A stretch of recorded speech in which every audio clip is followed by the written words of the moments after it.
ਜਿਹੜੀ ਈਐਲਡੀ ਲੱਗਣ ਦੇ ਨਾਲ ਜਿੱਦਾਂ ਪਹਿਲਾਂ ਲੌਗ ਬੁੱਕਾਂ ਰੱਖਣ ਦੀ ਗੱਲ ਸੀ, ਬਣਾਉਣ ਦੀ ਗੱਲ ਸੀਗੀ, ਇਹ ਓਵਰਆਲ ਸਰਵਿਸ ਦਾ ਕੰਮ ਜ਼ਿਆਦਾ ਵਧਿਆ ਆ ਇਹਦੇ ਵਿੱਚ ਘਪਲੇਬਾਜ਼ੀ ਜ਼ਿਆਦਾ ਵਧੀ ਆ ਜਾਂ ਕਿੱਦਾਂ ਮਤਲਬ ਇਹਦੇ ਨਾਲ ਕੋਈ ਫ਼ਰਕ ਪਿਆ ਸੀ ਜਾਂ ਨਹੀਂ ਕੁਛ? ਰਾਜਕਰਨ ਮੇਰੇ ਖਿਆਲ ਦੇ ਵਿੱਚ ਘਪਲੇਬਾਜ਼ੀ ਬਹੁਤ ਜ਼ਿਆਦਾ ਵੱਧ ਗਈ ਹੈ। ਘਪਲੇਬਾਜ਼ੀ ਵਧਣ ਦਾ ਸਾਰਿਆਂ ਨਾਲੋਂ ਵੱਡਾ ਰੀਜ਼ਨ ਜਿਹੜਾ ਹੈਗਾ ਉਹ ਹੈਗਾ ਆਫਸ਼ੋਰ ਇਹ ਜਿਹੜੇ ਅਕਾਊਂਟਸ ਹੈ ਇਹਨਾਂ ਦੀ ਬੈਕਡੋਰ ਐਂਟਰੀ ਜਿਹੜੀ ਆ ਪਿੱਛੋਂ ਜਿਹੜੇ ਜਾ ਕੇ ਜਿਹੜੇ ਆਊਟਸਾਈਡ ਆਫ ਦਿਸ ਕੰਟਰੀ ਇਹਨਾਂ ਦਾ ਜਿਹੜਾ ਕੰਮ ਹੋ ਰਿਹਾ ਹੈਗਾ ਉਹਦੇ ਨਾਲ ਜਿਹੜੀ ਟਰੱਕ ਦੀ ਲੋਕੇਸ਼ਨ ਹੈਗੀ ਹੈ, ਟਰੱਕ ਦਾ ਡਾਟਾ ਹੈਗਾ, ਬਹੁਤ ਚੀਜ਼ਾਂ ਜਿਹੜੀਆਂ ਹੈਗੀਆਂ ਉਹ ਲੀਕ ਹੋ ਰਹੀਆਂ ਹੈਗੀਆਂ। ਸੋ ਇਹ ਜਿਹੜੀ ਆ ਈਐਲਡੀ ਦੇ ਆਉਣ ਦੇ ਨਾਲ, ਕਿਉਂਕਿ ਦੇਖੋ ਜੋ ਪੇਪਰ ਵਾਲੀ ਬਣਦੀ ਸੀ ਨਾ ਕਿਸੇ ਨੂੰ ਪਤਾ ਸੀ ਟਰੱਕ ਕਿੱਥੇ ਆ, ਨਾ ਕਿਸੇ ਨੂੰ ਲੈਣਾ ਦੇਣਾ ਸੀ, ਨਾ ਕੋਈ ਗੱਲਬਾਤ ਸੀਗੀ। ਹੁਣ ਇਸ ਵੇਲੇ ਜਿਹੜੀ ਆ ਇਹ ਐਡੀ ਵੱਡੀ ਸਿਚੁਏਸ਼ਨ ਬਣ ਚੁੱਕੀ ਆ ਕਿ ਹੁਣ ਕੈਰੀਅਰ ਨੇ ਜੇ ਕਿਸੇ ਬ੍ਰੋਕਰ ਨਾਲ ਸਾਈਨ ਅਪ ਕਰਨਾ ਹੋਵੇ ਤੇ ਕੈਰੀਅਰ ਨੂੰ ਜਿੱਦਾਂ ਬੈਂਕ ਅਕਾਊਂਟ ਖੁਲਾਉਣ ਲੱਗਿਆ ਉਹਨਾਂ ਨੂੰ ਪੂਰਾ ਆਪਣਾ ਮਤਲਬ ਫੇਸ ਦੀ ਆਈਡੀ ਇਹ ਉਹ ਮਤਲਬ ਇੱਕ ਚੀਜ਼ ਦੇਣੀ ਪੈਂਦੀ ਸੀ ਨਾ। ਹੁਣ ਆਉਣ ਵਾਲੇ ਸਮੇਂ ਦੇ ਵਿੱਚ ਮੇਰੇ ਖਿਆਲ ਦੇ ਵਿੱਚ ਜਿਹੜਾ government.login ਹੈਗਾ ਜਾਂ ID.me ਹੈਗਾ, ਇੱਦਾਂ ਦੀਆਂ ਸਰਵਿਸਿਜ਼ ਜਿਹੜੀਆਂ ਆ ਉਹ ਵੀ ਆਉਣ ਦੀ ਗੱਲ ਕੀਤੀ ਜਾ ਰਹੀ ਹੈ ਟਰੱਕਿੰਗ ਇੰਡਸਟਰੀ ਦੇ ਵਿੱਚ। ਜੇ ਤੁਸੀਂ ਕੰਮ ਕਰਨਾ ਹੈਗਾ, ਜੇ ਤੁਸੀਂ ਲੋਡ ਕਰਨਾ ਹੈਗਾ ਐਜ਼ ਅ ਡਰਾਈਵਰ, ਹੁਣ ਜੇ ਤੁਸੀਂ ਐਜ਼ ਅ ਡਰਾਈਵਰ ਕੰਮ ਕਰਦੇ ਆ ਇਸ ਵੇਲੇ ਵੀ, ਜੇ ਤੁਸੀਂ ਐਜ਼ ਅ ਡਰਾਈਵਰ ਤੁਸੀਂ ਕਿਸੇ ਪੋਰਟ ਤੇ ਜਾਣਾ ਹੈਗਾ, ਕਿਸੇ ਰੇਲ ਰੋਡ ਯਾਰਡ ਦੇ ਵਿੱਚ ਜਾਣਾ ਹੈਗਾ ਤੇ ਤੁਹਾਨੂੰ ਟਵਿਕ ਕਾਰਡ ਦੀ ਲੋੜ ਪੈਂਦੀ ਹੈਗੀ ਆ। ਟਵਿਕ ਕਾਰਡ ਜਿਹੜਾ ਆ ਉਹ ਤੁਹਾਡੇ ਬੈਕਗਰਾਊਂਡ ਚੈੱਕ, ਫਿੰਗਰ ਪ੍ਰਿੰਟਿੰਗ, ਬਹੁਤ ਕਈ ਚੀਜ਼ਾਂ ਤੋਂ ਬਾਅਦ ਮਿਲਦਾ ਹੈਗਾ ਤੁਹਾਨੂੰ ਜਾ ਕੇ ਟਵਿਕ ਕਾਰਡ। ਤੇ ਜਿਹੜੇ ਇਹ ਕੰਮ ਕਰਦੇ ਹੈਗੇ ਆ ਪੋਰਟ ਤੇ ਜਾਂ ਰੇਲ ਰੋਡ ਤੇ ਕੰਮ ਕਰਦੇ, ਉਹਨਾਂ ਨੂੰ ਸਾਰਿਆਂ ਨੂੰ ਪਤਾ ਹੋਊਗਾ ਕਿ ਟਵਿਕ ਕਾਰਡ ਕਿੰਨਾ ਇੰਪੋਰਟੈਂਟ ਹੈਗਾ। ਸੋ ਇਹ ਆਉਣ ਵਾਲੇ ਸਮੇਂ ਦੇ ਵਿੱਚ ਰਾਜਕਰਨ ਕੋਈ ਵੱਡੀ ਗੱਲ ਨਹੀਂ ਹੋਊਗੀ ਕਿ ਜੇ ਸਾਰਿਆਂ ਲਈ ਇਹ ਰਿਕੁਆਇਰ ਕਰ ਦਿੱਤਾ ਗਿਆ ਜਾਂ ਕੱਲ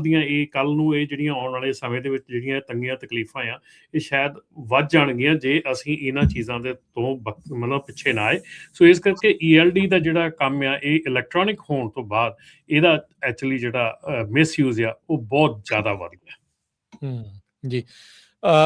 ਬਿਲਕੁਲ, ਜਿੱਦਾਂ ਤੁਸੀਂ ਦੱਸਿਆ ਵੀ ਆਪਾਂ ਤਾਂ ਤੁਹਾਨੂੰ ਇਹ ਦੱਸ ਰਹੇ ਹਾਂ ਵੀ ਕੀ ਫਿਊਚਰ ਦੇ ਵਿੱਚ ਆ ਰਿਹਾ ਆ, ਕਿਹੜੇ ਪਾਸੇ ਵੱਲ ਨੂੰ ਗੱਲਾਂ ਜਿਹੜੀਆਂ ਉਹ ਚੱਲ ਰਹੀਆਂ,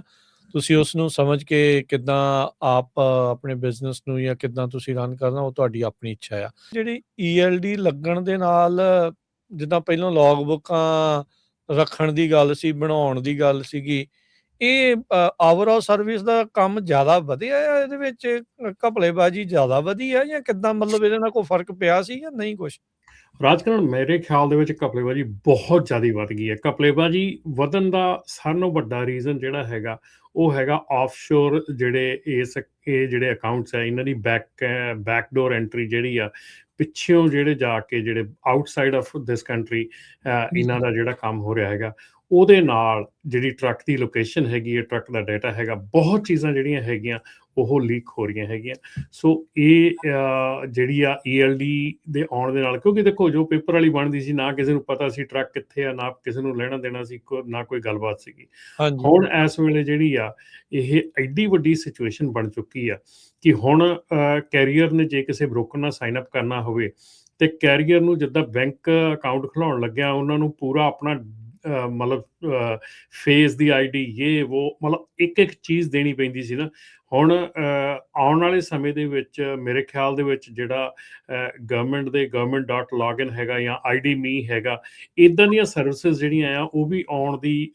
ਗੱਲ ਕੀਤੀ ਜਾ ਰਹੀ ਹੈ ਟਰੱਕਿੰਗ ਇੰਡਸਟਰੀ ਦੇ ਵਿੱਚ। ਜੇ ਤੁਸੀਂ ਕੰਮ ਕਰਨਾ ਹੈਗਾ, ਜੇ ਤੁਸੀਂ ਲੋਡ ਕਰਨਾ ਹੈਗਾ ਐਜ਼ ਅ ਡਰਾਈਵਰ, ਹੁਣ ਜੇ ਤੁਸੀਂ ਐਜ਼ ਅ ਡਰਾਈਵਰ ਕੰਮ ਕਰਦੇ ਆ ਇਸ ਵੇਲੇ ਵੀ, ਜੇ ਤੁਸੀਂ ਐਜ਼ ਅ ਡਰਾਈਵਰ ਤੁਸੀਂ ਕਿਸੇ ਪੋਰਟ ਤੇ ਜਾਣਾ ਹੈਗਾ, ਕਿਸੇ ਰੇਲ ਰੋਡ ਯਾਰਡ ਦੇ ਵਿੱਚ ਜਾਣਾ ਹੈਗਾ ਤੇ ਤੁਹਾਨੂੰ ਟਵਿਕ ਕਾਰਡ ਦੀ ਲੋੜ ਪੈਂਦੀ ਹੈਗੀ ਆ। ਟਵਿਕ ਕਾਰਡ ਜਿਹੜਾ ਆ ਉਹ ਤੁਹਾਡੇ ਬੈਕਗਰਾਊਂਡ ਚੈੱਕ, ਫਿੰਗਰ ਪ੍ਰਿੰਟਿੰਗ, ਬਹੁਤ ਕਈ ਚੀਜ਼ਾਂ ਤੋਂ ਬਾਅਦ ਮਿਲਦਾ ਹੈਗਾ ਤੁਹਾਨੂੰ ਜਾ ਕੇ ਟਵਿਕ ਕਾਰਡ। ਤੇ ਜਿਹੜੇ ਇਹ ਕੰਮ ਕਰਦੇ ਹੈਗੇ ਆ ਪੋਰਟ ਤੇ ਜਾਂ ਰੇਲ ਰੋਡ ਤੇ ਕੰਮ ਕਰਦੇ, ਉਹਨਾਂ ਨੂੰ ਸਾਰਿਆਂ ਨੂੰ ਪਤਾ ਹੋਊਗਾ ਕਿ ਟਵਿਕ ਕਾਰਡ ਕਿੰਨਾ ਇੰਪੋਰਟੈਂਟ ਹੈਗਾ। ਸੋ ਇਹ ਆਉਣ ਵਾਲੇ ਸਮੇਂ ਦੇ ਵਿੱਚ ਰਾਜਕਰਨ ਕੋਈ ਵੱਡੀ ਗੱਲ ਨਹੀਂ ਹੋਊਗੀ ਕਿ ਜੇ ਸਾਰਿਆਂ ਲਈ ਇਹ ਰਿਕੁਆਇਰ ਕਰ ਦਿੱਤਾ ਗਿਆ ਜਾਂ ਕੱਲ ਨੂੰ ਇਹ ਜਿਹੜੀਆਂ ਆਉਣ ਵਾਲੇ ਸਮੇਂ ਦੇ ਵਿੱਚ ਜਿਹੜੀਆਂ ਤੰਗੀਆਂ ਤਕਲੀਫਾਂ ਆ ਇਹ ਸ਼ਾਇਦ ਵੱਧ ਜਾਣਗੀਆਂ ਜੇ ਅਸੀਂ ਇਹਨਾਂ ਚੀਜ਼ਾਂ ਦੇ ਤੋਂ ਮਤਲਬ ਪਿੱਛੇ ਨਾ ਆਏ। ਸੋ ਇਸ ਕਰਕੇ ਈਐਲਡੀ ਦਾ ਜਿਹੜਾ ਕੰਮ ਆ ਇਹ ਇਲੈਕਟ੍ਰੋਨਿਕ ਹੋਣ ਤੋਂ ਬਾਅਦ ਇਹਦਾ ਐਕਚੁਅਲੀ ਜਿਹੜਾ ਮਿਸਯੂਜ਼ ਆ ਉਹ ਬਹੁਤ ਜ਼ਿਆਦਾ ਵੱਧ ਗਿਆ। ਜੀ ਬਿਲਕੁਲ ਜਿੱਦਾਂ ਤੁਸੀਂ ਦੱਸਿਆ ਵੀ ਆਪਾਂ ਤਾਂ ਤੁਹਾਨੂੰ ਇਹ ਦੱਸ ਰਹੇ ਹਾਂ ਵੀ ਕੀ ਫਿਊਚਰ ਦੇ ਵਿੱਚ ਆ ਰਿਹਾ ਆ, ਕਿਹੜੇ ਪਾਸੇ ਵੱਲ ਨੂੰ ਗੱਲਾਂ ਜਿਹੜੀਆਂ ਉਹ ਚੱਲ ਰਹੀਆਂ। ਤੁਸੀਂ ਉਸ ਨੂੰ ਸਮਝ ਕੇ ਕਿੱਦਾਂ ਆਪ ਆਪਣੇ ਬਿਜ਼ਨਸ ਨੂੰ ਜਾਂ ਕਿੱਦਾਂ ਤੁਸੀਂ ਰਨ ਕਰਨਾ ਉਹ ਤੁਹਾਡੀ ਆਪਣੀ ਇੱਛਾ ਆ।